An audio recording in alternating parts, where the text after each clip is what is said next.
Mga motor talaga eh. Putik. Hindi ko na Hindi ko na malayan. Mga idol.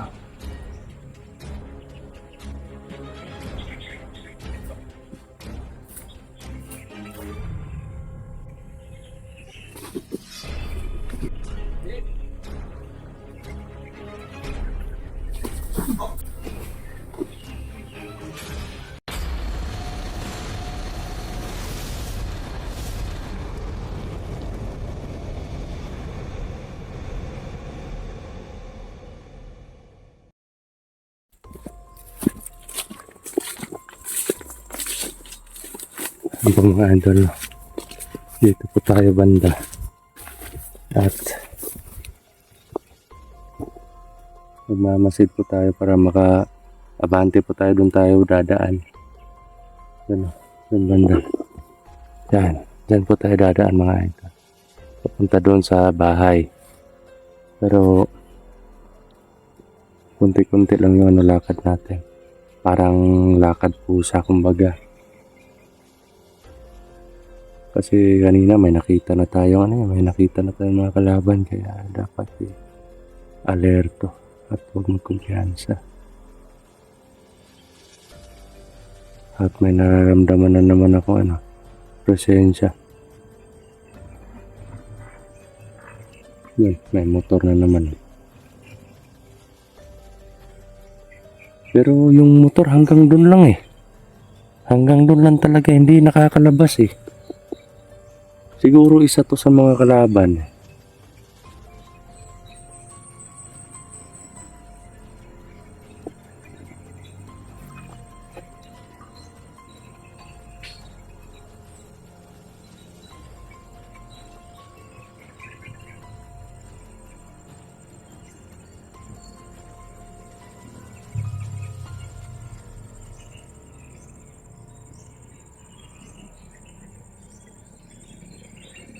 Magmasid muna tayo mga idol kasi may nararamdaman po ako presensya.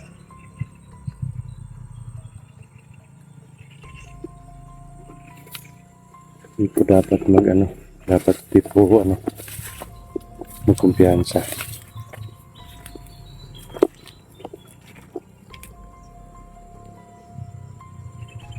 Mga motor talaga eh. Putik. Hindi ko na malayan. Mga idol. Mga tao. Mga kalaban po yan. Sobrang itim ng aura nila.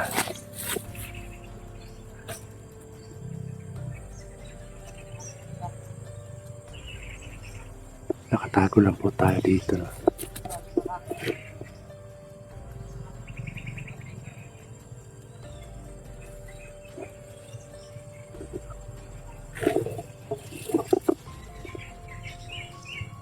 Parang iniwan nila yung isa dito para magpantay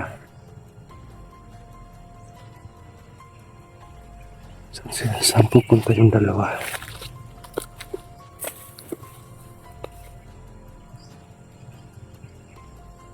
Parang nawala yung dalawa eh. Yan.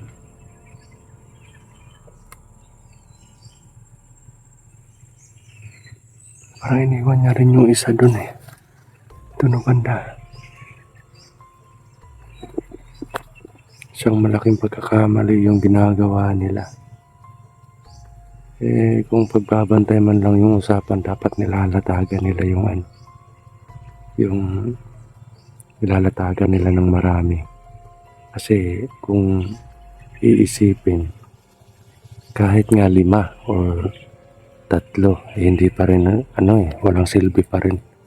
Kahit 5 or 3 or 5 tao yung pinapabantay nila.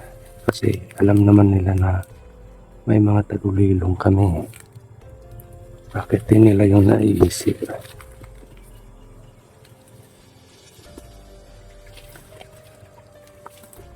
Ang itim ng aura ng taong to.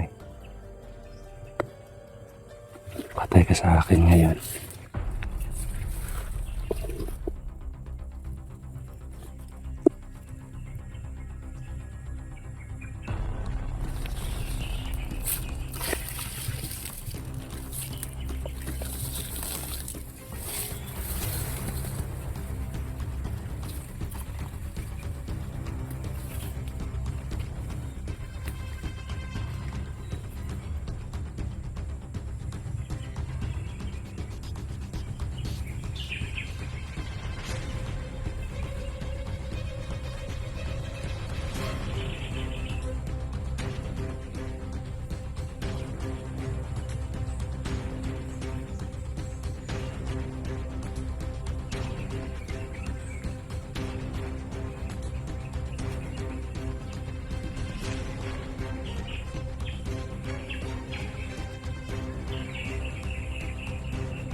Pinalihan ko ng leeg mga idol.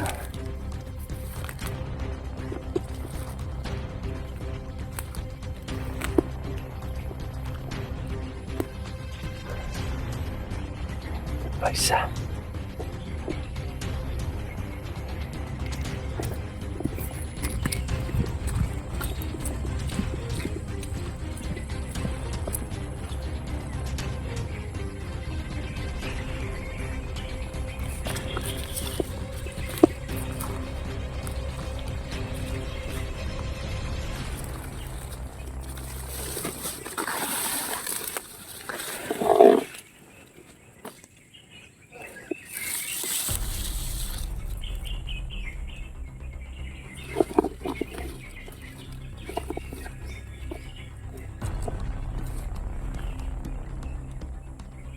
Medyo malikot ang isang to.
Binalian ko lang ng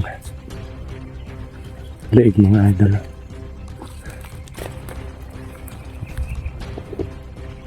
At may isa po lang. Tatlo to kanina eh. Ano yung isa?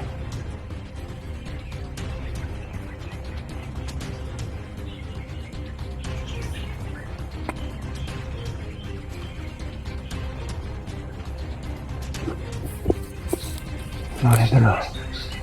Hindi po yung isa. sinasakal ko agad para hindi makagawa ng ingay. Kasi baka marinig ng mga kakampi niya eh, mga kasama niya.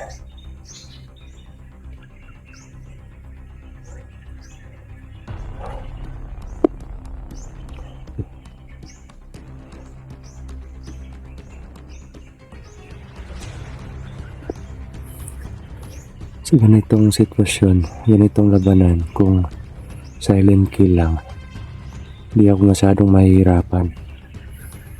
Kasi expert naman tayo sa mga ganito.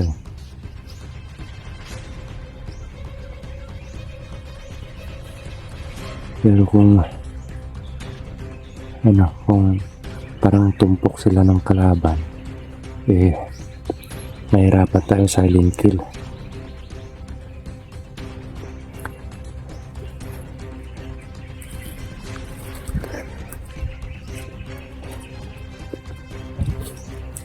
Grabe.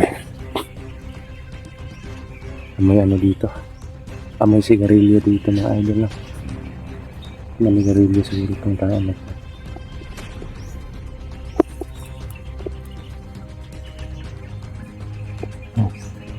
Parang mga kasama talaga nila yung mga motor eh. Kasi bakit malayang nakakapaandar ng motor.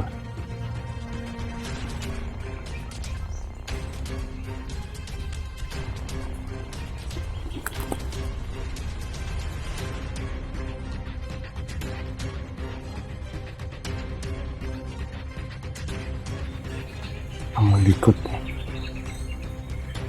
Likot ng isang to eh. Medyo masama yung ano niya.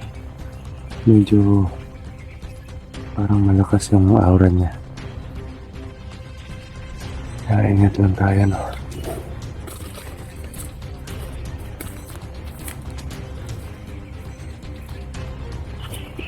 Putik naman yan.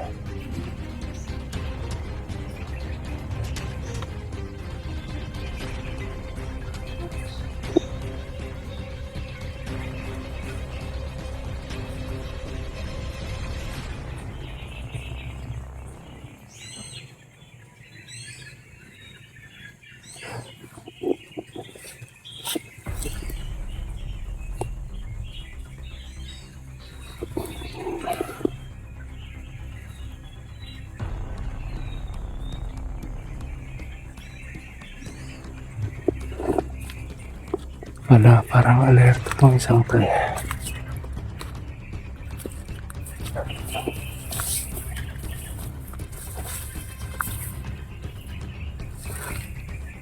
Kaya kumpiyansa mga idol.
Medyo matigas siya mga idol. Buti na lang eh. Napuruhan natin sa panga. Binalian ko ng liig yan.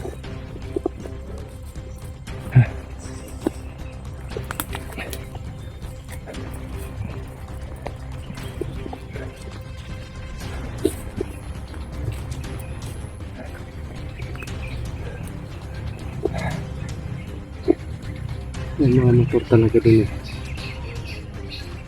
Parang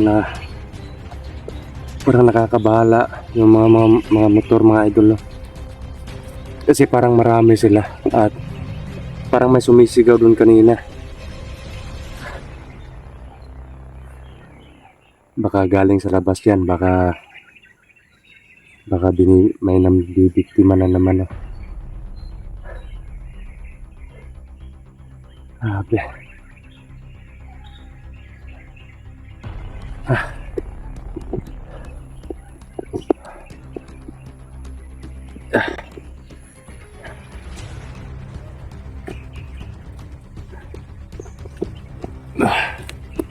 May dala lang sa silent pool na.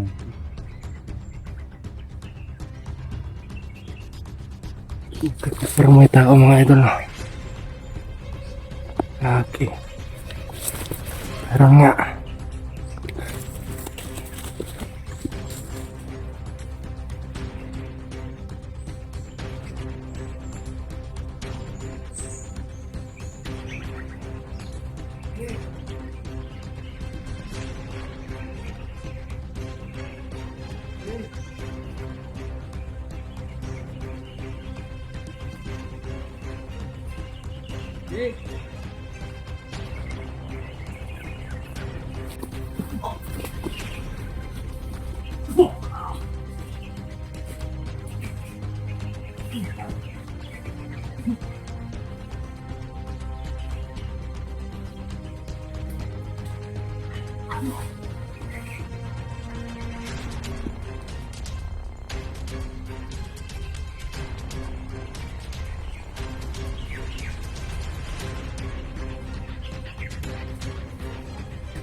Di ko na malayan, may paparating pala. Kamay. Buti na lang eh. Ah.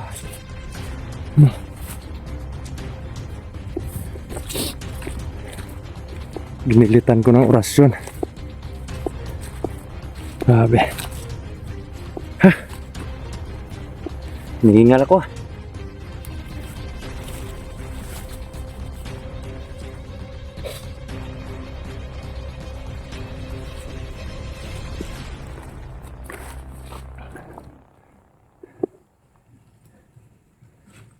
Mga kalaban dito mga idol, parang nangingibago ako. Malalakas yung mga, kung magkakataon na makatira sila or maka-orasyon sila laban sa akin, malakas talaga. Pero yung mga physical na lakas nila is parang katamtaman lang, kayang-kaya lang yun. Yung inaano ko po, yung pinag-iigihan ko pong gawin, pinag-iingatan ko po yung sarili ko na hindi matamaan ang orasyon nila. Kasi sobrang itim ng aura nila mga idol, no? At parang may sumpa yung orasyon nila sa akin na nakapalibot sa kanila. Kaya kailangan huwag magkumpiyansa talaga. Naalala ko yung may mga baril, saan na kaya yun ngayon? Nawala na lang bigla eh. Yan, abante tayo ngayon sa bahay. Para makita natin kung andun ba yung may mga baril. At makita din natin kung ilan sila doon. Kasi parang marami talaga mga idol, kasi may motor doon eh. Doon sa bungad or sa labasan. Dito ako kanina dumaan eh, sa gilid ng sapa. Yan. Hindi ako dumaan doon sa mismong daanan kasi delikado. So yun, abante po tayo mga idol.